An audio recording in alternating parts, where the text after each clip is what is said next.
Assalamualaikum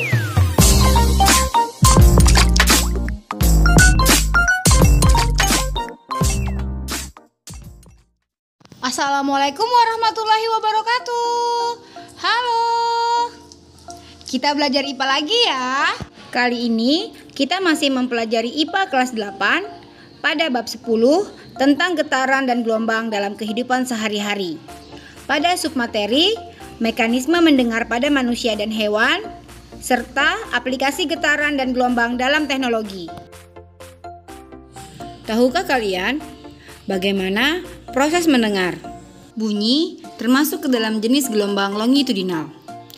Agar sebuah bunyi dapat terdengar, diperlukan medium perantara sebagai tempat untuk merambat.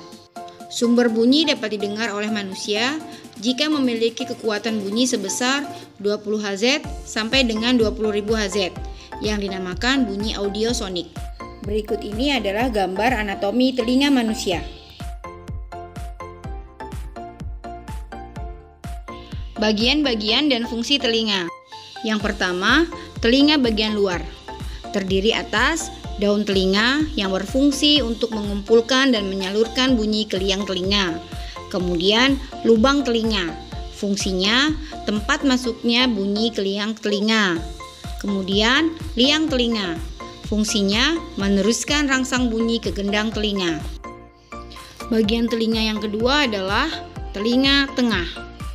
Bagian-bagian telinga tengah terdiri atas yang pertama, gendang telinga. Fungsinya mengubah bunyi menjadi getaran. Yang kedua, terdapat 3 tulang pendengaran, yaitu tulang martil, tulang landasan, dan tulang sanggurdi. Yang ketiga, ada saluran eustachius. Fungsinya menghubungkan rongga mulut dengan telinga bagian dalam dan mengatur keseimbangan tekanan udara. Bagian telinga yang ketiga yaitu telinga dalam. Bagian-bagian telinga dalam adalah yang pertama, 3 saluran setengah lingkaran. Fungsinya menjaga keseimbangan tubuh. Yang kedua, tingkap oval atau jorong. Fungsinya untuk meneruskan getaran ke rumah siput. Yang ketiga, rumah siput atau koklea. Fungsinya mengubah getaran menjadi impuls dan meneruskannya ke otak. Proses mendengar pada manusia melalui beberapa tahapan. Diawali dengan masuknya bunyi ke dalam telinga yang ditangkap oleh daun telinga. Bunyi selanjutnya diteruskan ke bagian telinga yang paling dalam. Kemudian informasi diteruskan ke otak melalui saraf pendengaran. Sampai akhirnya kita mengerti bunyi apa yang sedang kita dengar.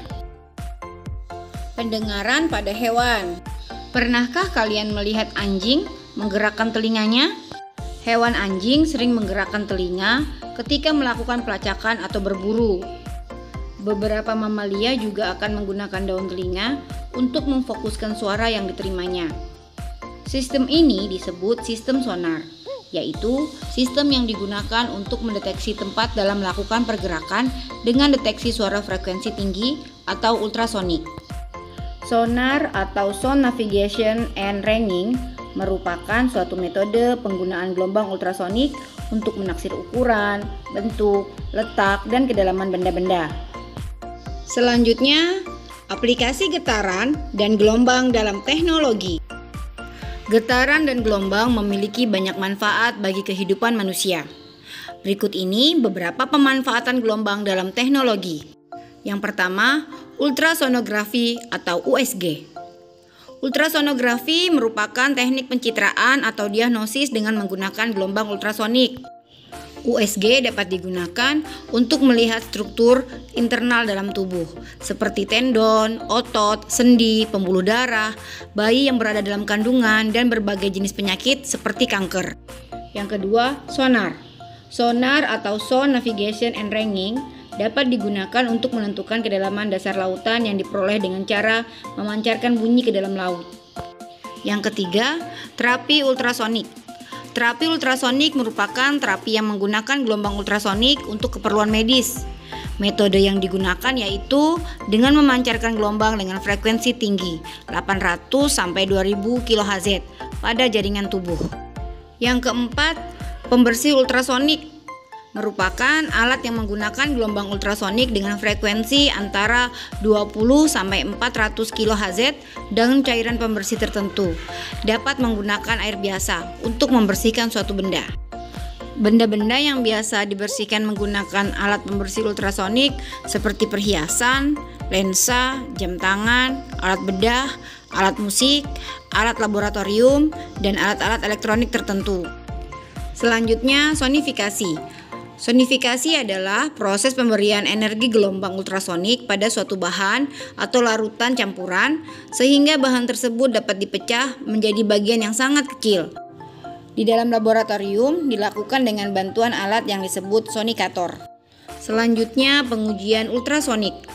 Pengujian ultrasonik atau ultrasonic testing merupakan teknik pengujian yang berdasarkan pada penyaluran gelombang ultrasonik pada objek atau material yang diuji.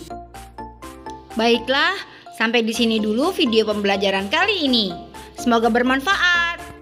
Selalu ingat pesan ibu, mencuci tangan pakai sabun, menjaga jarak, dan selalu memakai masker saat keluar rumah.